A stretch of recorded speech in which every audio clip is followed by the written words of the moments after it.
Hello everyone, welcome to Lockdown Seasonal. Today we talk about the Lansing-Ishii Agreement, which was an US-Japan deal on China issue during the First World War. On November 2nd, 1917, Japanese Foreign Minister Kikujiro visited Washington and talked with the US State Secretary Robert Lansing and signed the Lansing-Ishii Agreement, which said, America and Japan recognize that territorial propinquity creates special relations between countries, and consequently, America recognizes that Japan has special interests in China, and particularly in the part to which her possessions are contiguous. America and Japan do not recognize any rights or claim inconsistent with the sovereignty or political independence of China or with the open door policy. About this agreement, America and Japan had different interpretations. As to China, the mostly mentioned in the agreement as knew nothing about it, for it was a secret agreement rather than a public one between America and Japan. 2 years later, during Paris Peace Conference, Chen Youren, a member of China's delegate, got the information from the Soviet Russia. And Lansing said to Gu Weijun or Wellington Koo, the Chinese minister to America, that this agreement would be helpful to China and without harm. The issue is as to a foreign treaty or agreement about China. If Chinese government did not attend or negotiate, how could it agree or recognize? To America, the Lansing-Ishii Agreement guaranteed China's independence, territorial integrity, and open door policy. It only recognized Japan in China, especially in China's northeast area or Manchuria, that has special interest due to territory propinquity or the possession is contiguous. Yet it didn't refer to China's sovereignty or territory. This deal was a compromise between America and Japan on China issue. Yet Japan took advantage of the ambiguity of the word special interest for its maximum interest. It interpreted the special as paramount interest or unsurpassed power, authority, like today's core interests, that Japan had absolute control or influence in China or China's Manchuria, which revealed Japan's ambition in taking over China in the future. In June 1914, as the First World War broke out in Europe, and in August 1914, Japan attacked Germany's naval base and spheres of influences in Qingdao, Shandong province, China, and replaced Germany in controlling that area. For China, the Mandarin Qing government just ended and started the Republic of China, and China's real power was in the hands of Yuan Shikai. In 1915, Japan's first yuan signed the agreement of 21 demands, which made Japan predominant in China's domestic and diplomacy. And by loans and credit, Japan also controlled China's railroad, mining, forest, and telegraph business, etc. In 1917, Japan signed secret treaties with Britain, France, and Russia, and taking over Germany's privilege in China. And also it needed approval from America. So Ishii Kikujiro visited Washington for the agreement. America was neutral in the beginning of the First World War until April 1917. It declared war to Germany, with its focus in Europe, while in Asian Pacific region, Japan had been the major rival or competitor. In China, U.S. export and trade kept increasing during 1914 to 1918. American share in China's total trade business developed to 16.4% from 7.5%. American enterprises started from 100 to more than 300. American banks and financial groups invested a large amount in China's railroad or other trades or for stock holding.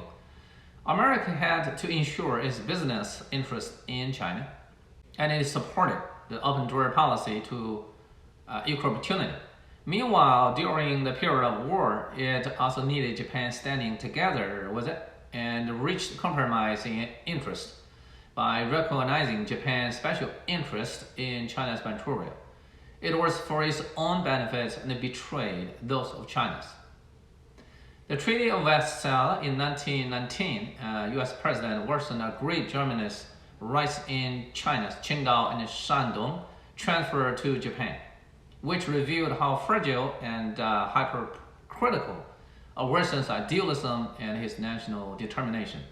China, as one of the victorious, and hoped to take back the Qingdao and Shandong, and hoped truce and defeat and power, and hoped the European and American sympathetic to China, and hoped Western democracy and science can save China. Yet the Chinese were finally disappointed, and China's interests had been treated once again. Though China won this war this time, the Chinese recognized what the Western powers were and gave up their parliamentary democracy and chose to pass the Soviet October Revolution, taking over by force and military, and China's May 1st movement in 1919 against imperialism and feudalism represented China's awakening and the beginning of modern China. And concurrently, in different places of China, communist groups emerged and paved the way for the Chinese Communist Party and the Chinese Revolution. And why China has become today's China and the above was one of the historical reasons. Western powers envisioned and their power politics and taught Chinese a good lesson. The Treaty of Versailles temporarily solved the issue of Germany's defeat in Europe, which also became the course of Hitler's Germany's Second World War 20 years later. On China issue in Asian Pacific area, America convened the Washington Conference in November 1921 to February 1922. And with the Treaty of Nine Powers signed, international joint rule of China resumed, and the Lansing-Ishii Agreement replaced and repealed with China and took back its rights in Qingdao and Shandong province. Below are some background instruction of Lansing and Ishii. Robert Lansing was born on October 17th, 1864, in New York State. After college, he worked as a lawyer. In 1890, he married with Elena Foster, who was the daughter of John Watson Foster, U.S. State Secretary of 1892 to 1893 in William Harrison's presidency.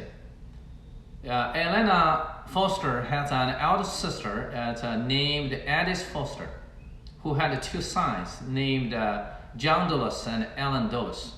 John Dulles was U.S. State Secretary from 1953 to 1959 in Eisenhower's presidency, and Ellen Dulles was director of CIA from 1953 to 1961.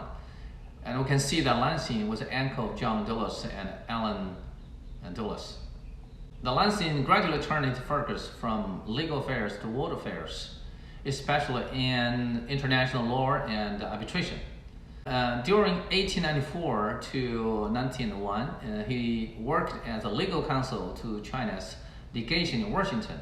In 1915 to 1920, he was appointed as the U.S. State Secretary in Wilson's presidency.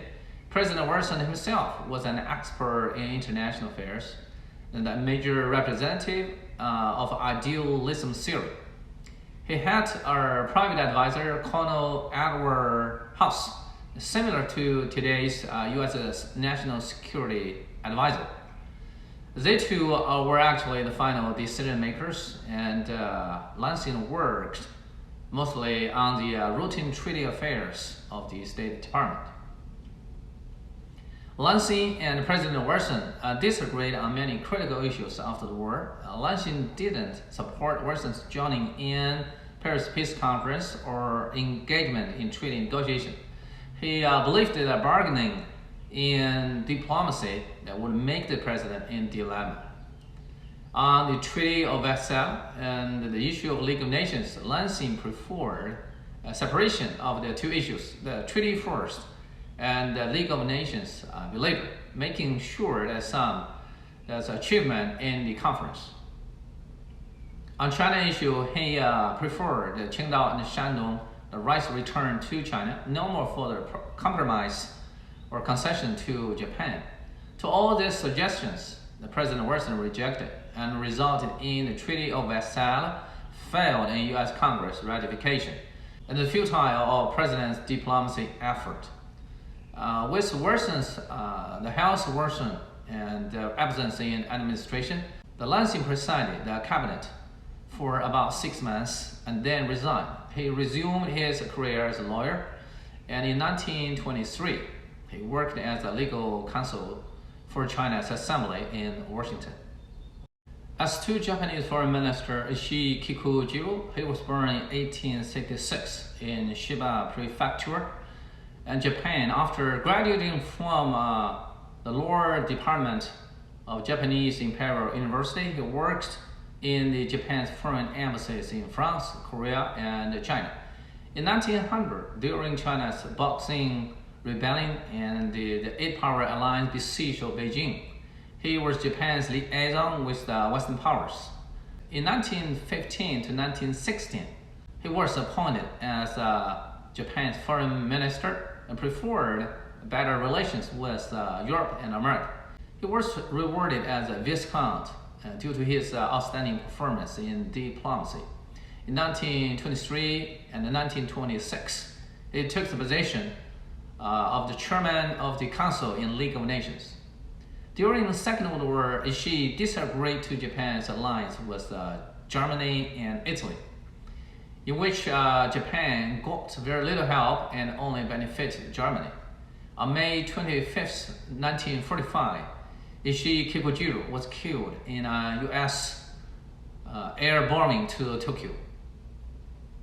Lansing-Ishii Agreement did tell us something. No diplomacy to the weak nations. The weaker one has always been the bargaining chip or the sacrifice to the powerful. In current international system, that the UN center and a national country as a main actor, the first priority for a country is to keep its national interests or core interests.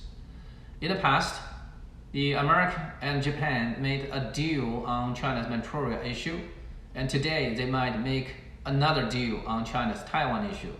The only difference is that China is not the same one 100 years ago. Above is today's program, and thank you for your watching, and see you next time. Thank you, bye.